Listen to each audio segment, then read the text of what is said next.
ഗസയിൽ കൂട്ടക്കുരുതി തുടരുന്ന ഇസ്രായേലിനെതിരെ രൂക്ഷ പ്രതികരണവുമായി രംഗത്തെത്തിയിരിക്കുകയാണ് തുർക്കി.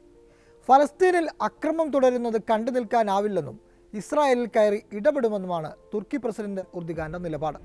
ലിബിയയിലും നാഗോർണോ കറാബാക്കിലും ഇടപെട്ട ചരിത്രം ഇസ്രായേലിലും ആവർത്തിക്കേണ്ടി വരുമെന്നും അദ്ദേഹം വ്യക്തമാക്കി. എന്നാൽ ഏതു തരത്തിലുള്ള ഇടപെടലുകളാണ് ഉണ്ടാവുക എന്ന് ഉർദുഗാൻ വ്യക്തമാക്കിയിട്ടില്ല.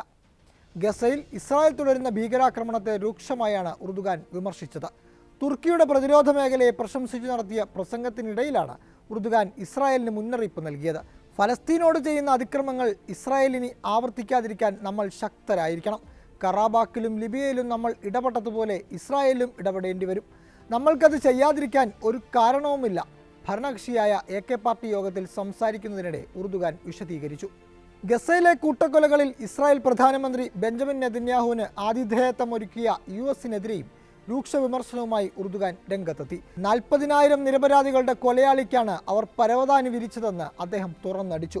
ഉർദുഗാന്റെ വിമർശനത്തിന് പിന്നാലെ അദ്ദേഹത്തെ സദ്ദാം ഹുസൈനുമായി താരതമ്യം ചെയ്ത ഇസ്രായേൽ വിദേശകാര്യമന്ത്രി ഇസ്രായേൽ കാറ്റ്സ് രംഗത്തെത്തി. സദ്ദാം ഹുസൈൻ്റെ കാൽപ്പാടുകളാണ് തുർക്കി പ്രസിഡന്റ് പിന്തുടരുന്നതെന്നും സദ്ദാമിന് എന്താണ് സംഭവിച്ചതെന്നും എങ്ങനെ അവസാനിച്ചുവെന്നും ഓർമ്മ വേണമെന്നും ഇസ്രായേൽ കാറ്റ്സ് X-ൽ എഴുതിയ കുറിപ്പിൽ പറഞ്ഞു. എന്നാൽ ഇതിന് ഉരുളക്കുപ്പേരി എന്നോണം മറുപടിയുമായി തുർക്കി വിദേശകാര്യമന്ത്രി ഹക്കാൻ ഫിദാനും രംഗത്തെത്തി.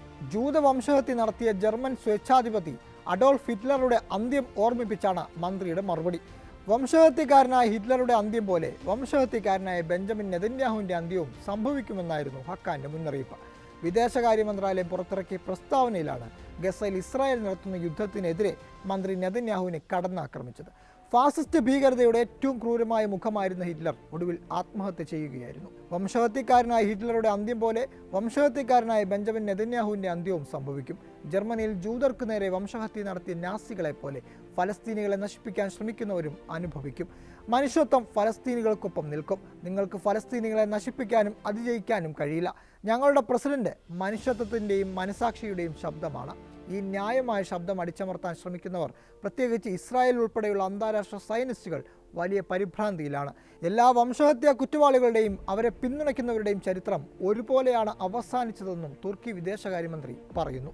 ഗസയിൽ വെടിനിർത്തൽ നടപ്പാക്കണമെന്നും ബന്ദികളെ മോചിപ്പിക്കണമെന്നും ആവശ്യപ്പെട്ട US പ്രസിഡന്റ് സ്ഥാനത്തേക്കുള്ള ഡെമോക്രാറ്റിക് സ്ഥാനാർത്ഥിയും നിലവിലെ വൈസ് പ്രസിഡന്റുമായ കമല ഹാരിസ് രംഗത്തെത്തിയിരുന്നു.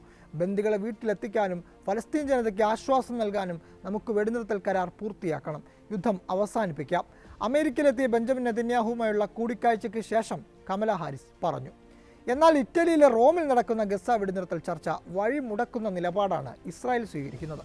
ഗസ ഈജിപ്ത് അതിർത്തിയിലുള്ള ഫിലാഡൽഫി ഇടനാഴി എന്നറിയപ്പെടുന്ന സ്ഥലത്തും ഗസയുടെ തെക്കും വടക്കും വേർതിരിക്കുന്ന ഹൈവേയിലും സൈന്യത്തെ നിലനിർത്തണമെന്ന ഇസ്രായേൽ ആവശ്യമാണ് ചർച്ചയുടെ വഴിമുട്ടിച്ചത്. വെടിനിർത്തൽ യാഥാർത്ഥ്യമായാലും ഈ ഭാഗത്തുനിന്ന് പിന്മാറില്ലെന്നാണ് ഇസ്രായേൽ നിലപാട്.